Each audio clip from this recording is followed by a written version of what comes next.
The cold on the Eastern Front didn't fight like an army. It hunted like a ghost. It slipped through coats, froze rifles in men's hands, and turned breath into knives. At 40 below, even the strongest soldiers could feel their heartbeats slowing, each pulse heavier than the last. Frost crept under boots, across fingers, into lungs. Fire offered little mercy. The flames themselves seemed to shiver. They came prepared for bullets, not for this. Helmets cracked with ice, machine gun oil turned to glue, and the snow swallowed the sound of commands. Before anyone could obey them, Frostbite didn't. Scream or explode, it simply took. First color, then feeling, then flesh. In those trenches, men didn't ask who was winning, they asked whose boots still moved. Medics ran out of bandages. Commanders ran out of hope. The cold became an enemy no strategy could outsmart. No courage could intimidate, and yet, somewhere in that white silence, a strange idea began to spread. Quiet, desperate, almost foolish, something small, ordinary, impossible. The kind of thing that shouldn't matter in a war like this. A bar of soap. Frostbite didn't strike all at once. It began with a sting, a warning the body whispered before. Surrendering. Fingers stiffened. Ears burned, then went numb. Blood retreated from the surface, trying to protect the core, abandoning skin to die quietly in the open air. The pain wasn't the worst part. The silence was. When the nerves froze, there was nothing left to feel. No pain, no warmth, no hope. Soldiers wrapped rags around their hands, stuffed newspaper inside their boots, breathed into their gloves just to remember what warmth felt like. But the wind always found a way, and it peeled through seams, crawled through fabric, and reminded them that nature didn't care who wore the uniform. Weapons failed before men did. Triggers froze solid. Helmets shattered if dropped. Even the food, frozen solid in tin cans, mocked them with its inaccessibility. The body wasn't built for this. Skin cracked, muscles stiffened, and the line between waking and dying blurred until one looked the same as the other. Out there, survival wasn't about bravery or orders. It was about endurance measured in minutes, about finding one more reason to stay alive until dawn. No one planned the discovery. It began with a mistake, or maybe instinct. A young medic, somewhere near the front, was washing Frostbite wounds with the last of his soap when he noticed something strange. The men whose hands had been coated earlier in the day weren't freezing as fast. Their skin stayed pliable longer, less cracked, less white. At first he thought it was luck. Then he tested it again. Soon others copied him. A thin film of soap rubbed over the hands, face, and ankles before patrols. Nothing fancy. Just habit born of desperation. But in the cold, strange things happened. The soap seemed to seal the skin, keeping out moisture. Keeping in heat, men who used it came back with color in their fingers, while others came back missing them. Word spread the way hope always does, quietly. Through mess lines and whispers, from trench to trench. They didn't know why it worked, only that it did. In a place where science failed and faith was thin, something ordinary had become a shield. A bar of soap wasn't a weapon or a miracle. It was simply survival, discovered not by command, but by chance. It took decades for anyone to truly understand why that bar of soap worked. Back then, it was nothing but a rumor that kept men alive. But chemistry tells a quieter truth. The soaps of the 1940s weren't like the synthetic. Bars today, they were rich in animal fat, thick with tallow and oils that clung to the skin. When soldiers rubbed it on their faces and hands, it didn't just clean.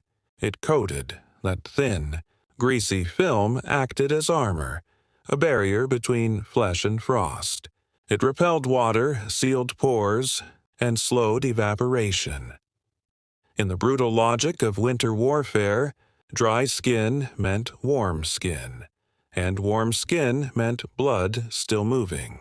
Even the scent, the faint, bitter smell of lye and fat, became a signal of safety in a world that reeked of cold metal and fear.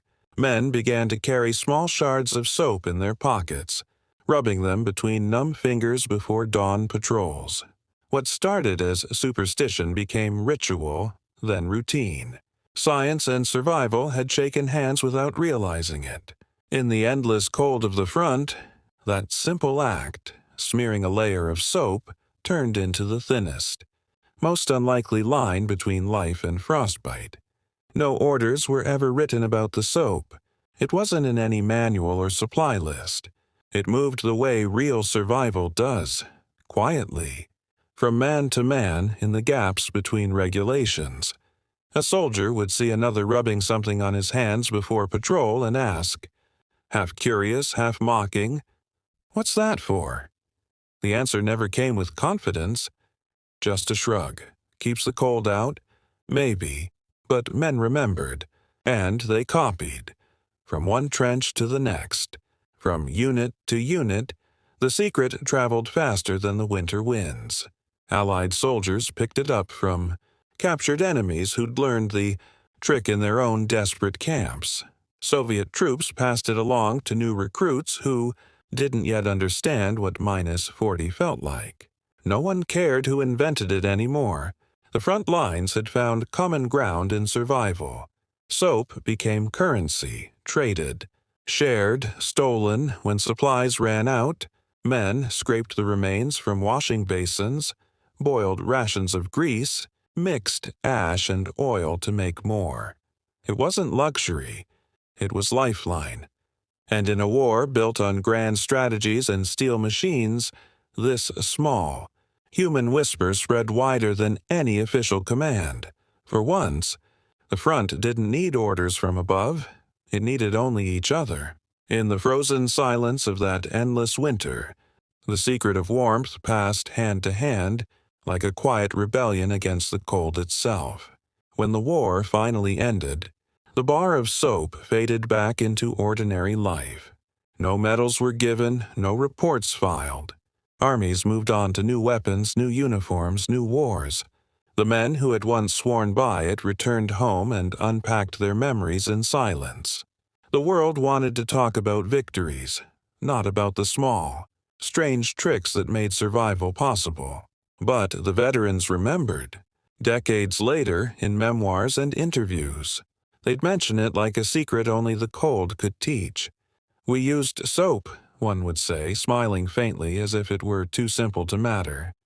Yet behind that line lay nights when frost turned bone to glass and only a thin film of fat kept a man whole. Historians rarely wrote it down.